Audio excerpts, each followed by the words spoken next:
Fifth account on day one. So what else can we do in a guild adventure? You see that with 4 accounts, you basically cover almost everything, and this is the 5th one. For the benefit of the account, you always have to keep the benefit of the account in mind and synchronize it with guild objectives. You see that there is a tavern here. So this will change our course a bit. First thing we do is always get the pathfinding.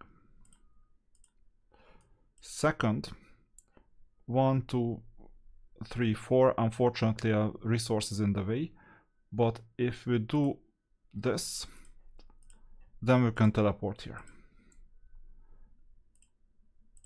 Get the genie, as if it mattered. I mean, 9 is already old, it's not that much. And then you collect stuff. And now that you're here, one thing that this account can do here, so it's Nile, is get this area. The tent has already been visited. So what you can do in this situation and go there and get it. Because you see all the most important thing is that this chest should be visible, because then you can just stand in front of it and do resource collection without fighting the opponent. It's an awkward logic, but no one ever changed it.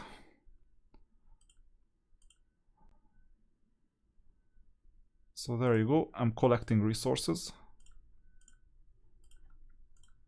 Once again, this is with the permission of Nile.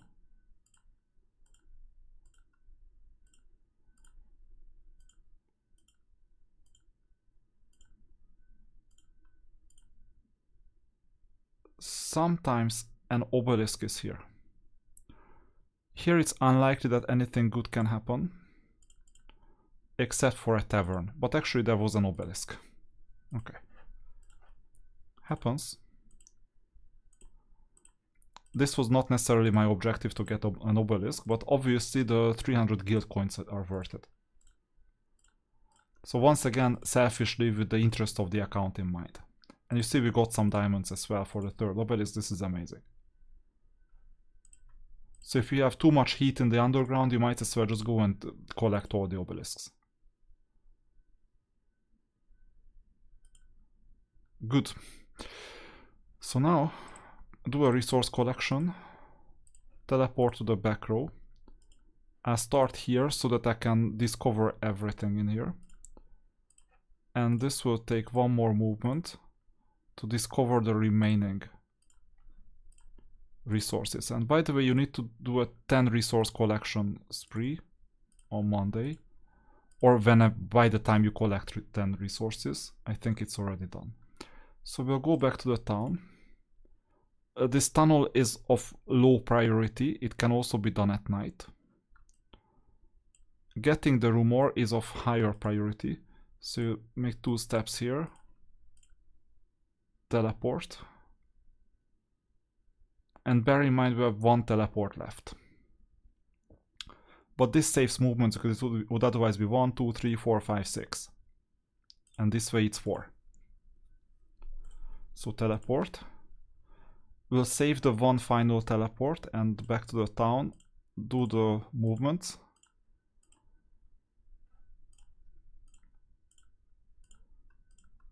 A resource collection will give us 4 resources.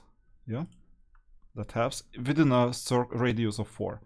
If you really want to get the armor, go for it, but you won't need it.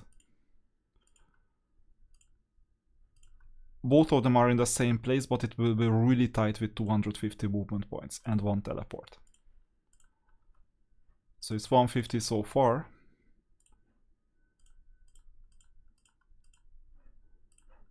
And 250. Now, with this specific scenario, we have a 25% chance of having the chest somewhere here, next to the quartermaster. So what I'm gonna do is I have enough movement points to visit the elf, then teleport back and visit the quartermaster. And if I get lucky with the chest, so be it. If I don't, then I just leave the chest for another day to collect. It's also fine, you don't have to collect the chest on the same day when you get the location.